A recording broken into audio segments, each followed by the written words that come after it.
Welcome everyone to the Video Games Pickup video for May 2023, and for the month of May, we got some games to talk about because I picked up 14 games and some very special Sega Saturn Holy Grails that I am excited to be presenting to you guys here today. But let's get some things out of the way, right? Because I only picked up 2 modern games this month, but before we even talk about the games, I did go to Harry Potter World in New York, and I want to show you guys, I bought a wand. An engraved wand too, for that matter, so that's, kind of exciting to show off. Just a little quick thing I wanted to show you guys before getting into the gaming related things. Now, the month of May was special for one big gaming release, and you guys already know what it is, so let's get it out of the way. I got Legend of Zelda Tears of the Kingdom for the Nintendo Switch. I haven't really, truth be told, been putting a lot of time into this game because I've started so many games before this one that I've kind of just been jumping back and forth between what I'm playing. But with that being said, I was able to get my hands on something that I mentioned in last month's game pickup video that I didn't think I was going to be able to find. And the day Tears of the Kingdom released, this came back in stock. And that's the Pro Controller for Tears of the Kingdom. I mentioned last month that I really wanted that controller to go along with the game to kind of mimic when I got the Wii Remote, when I got Skyward Sword for the Wii, obviously. And because that was out of stock, I ended up just kind of splurging and buying the OLED Switch. But I'm now happy that I kind of have everything within the collection, per se, aside from like the collector's edition of this game. Now, the other game I got for the Switch is a game called Ever Forward. I don't know much about this game, but it kind of looks like it's some kind of like puzzle platformer with teleportation. I had been like eyeing this game up for a little while, and Best Buy ended up having it on sale for some kind of sale they were doing, and for the price I was able to get it for, figured I might as well add it to the collection. Now let's go into the retro games, because that's kind of where we're going to stay at this point in time. I kind of splurged and wanted to relive parts of my childhood, so I picked up a lot of platformers from my childhood. Well, not a lot. About 6-ish games, I want to say, but they're all related within the same 2 series. So let's go into it. I picked up Croc for the PlayStation 1. I picked up Croc 2 for the PlayStation 1. And I was able to get Croc for the Sega Saturn. Now, I wanted Croc 1 and 2. And I had won it on the Saturn on eBay and forgot that I also put a bid on the PlayStation 1 one. So now I have double copies of that. So that's going to kind of, I think, be fun to play both versions, because I know they're not long games, and just see how the differences are, especially because, old school game generations, you could have the same game but 2 different versions, vastly different versions of the same game, because of the hardware that they were working on. Now, with that being said, the other bunch of platformers from my childhood I wanted and went and bought was Gex 1, Gex 2, and Gex 3. I played a lot of Gex 2 growing up. I used to rent this thing from Blockbuster all the time, which was Enter the Gecko. So I felt like it was finally time to bring this back home into the collection. I love getting games I played as a kid that I never really got the chance to buy and play as an adult, and now I have them. Now, let's go into 2 games I got for the Saturn now, before we start diving into the Holy Grails.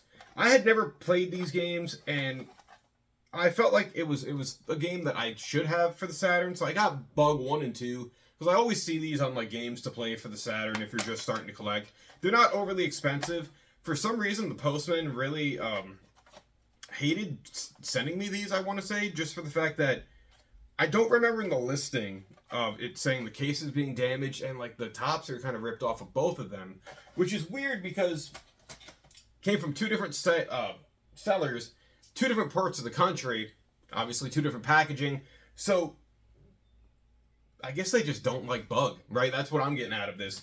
Now, I did get a Saturn import that I know is going to be really all in Japanese, and I'm not going to really understand what's going on. But I bought Shin Megami Tensei Devil Summoner. I'm a big Megami Tensei guy. I love the series, especially like Persona. You guys know last year how much I raved about Nocturne when I finally played it. So I kind of wanted like the original Devil Summoner, especially for the Saturn, because it's not expensive at all. Don't get that twisted. But it's kind of something that I just felt like should be in my collection because I'm a fan of the series. Now, we talk about the Holy Grails, because we have 3 of them. Let's start with the most least expensive one of them all, and we'll go to the most prestiged and expensive one. So, earlier in the month, and I thought this was where it was going to start and end, right? This was going to be the game I got, and it was just going to be so nice to have this in the collection, and I would not be looking for any more like rare Saturn games, at least this month. And that's 3 Dirty Dwarfs. Now, out of the other 2 that I got, 3 Dirty Dwarfs is probably the most common of the 3. And it's kind of, I guess, just like a beat 'em up, old school like 2D hack and slash kind of game. And I know it's just really weird in the story. And this game had always intrigued me every time I see it on like lists. And for the price I paid for it, I was happy staying there. So I'm excited to have this in the collection, and eventually going to play it. Now this next one is a game that I really never thought I would want until it kind of really was put in front of me at a decent price point. And this was the last of the Holy Grails I got this month. And I know I'm probably going to end up liking it because it seems like it's a Zelda clone. That's Magic Knight Rayearth. This was, to my knowledge, the last ever game released for the Saturn, even though it was released early in the lifespan in Japan. And Working Design brought this over. I don't think I own any Working Design games, and I know they're notorious for actually like doing up their packaging, making things look nice. So I'm really excited to have this in the collection. It kind of seems like it's going to be cool to play with, to have, all that good jazz. But now we get to the main event. We get to the game that I never thought I would own. Nonetheless, never thought that I would even hold in my hands.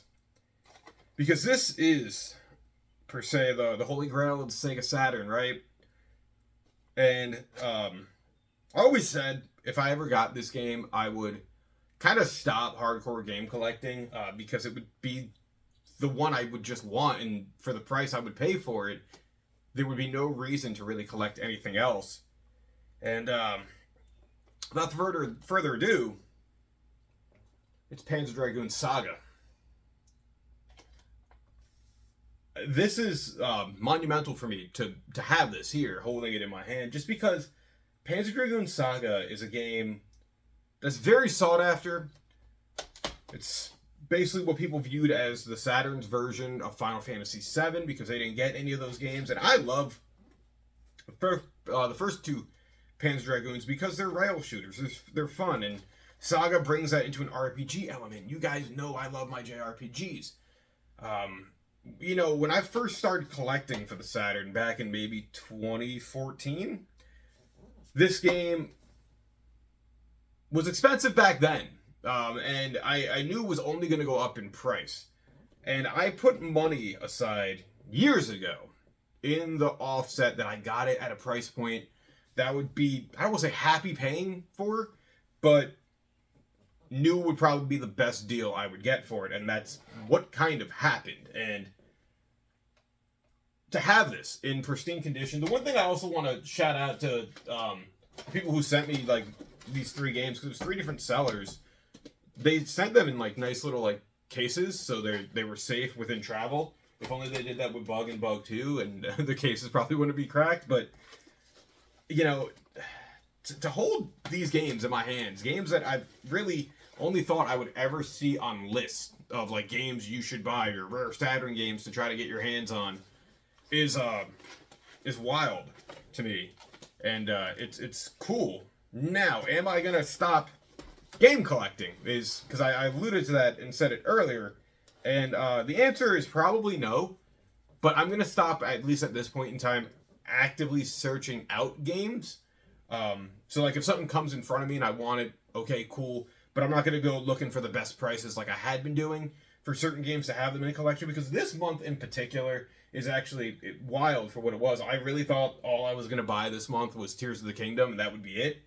And then Three Dirty Dwarfs happened, and then everything kind of happened from there.